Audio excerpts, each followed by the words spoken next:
جب تمہارے پروردگار نے فرشتوں سے کہا کہ میں مٹی سے انسان بنانے والا ہوں، جب میں اس کو درست کر لوں اور اس میں اپنی روح پھونک دوں تو اس کے آگے سجدے میں گر پڑنا، سو تمام فرشتوں نے سجدہ کیا مگر ابلیس کہ وہ اکڑ بیٹھا اور کافروں میں ہو گیا۔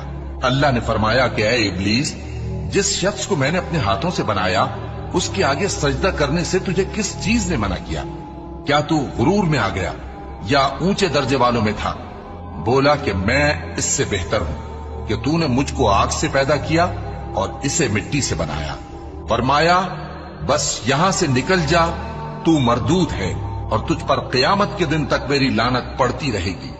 کہنے لگا کہ میرے پروردگار، اچھا تو مجھے اس روز تک کہ لوگ اٹھائے جائیں مہلت دے۔ فرمایا کہ تجھ کو مہلت دی جاتی ہے اس روز تک جس کا وقت مقرر ہے۔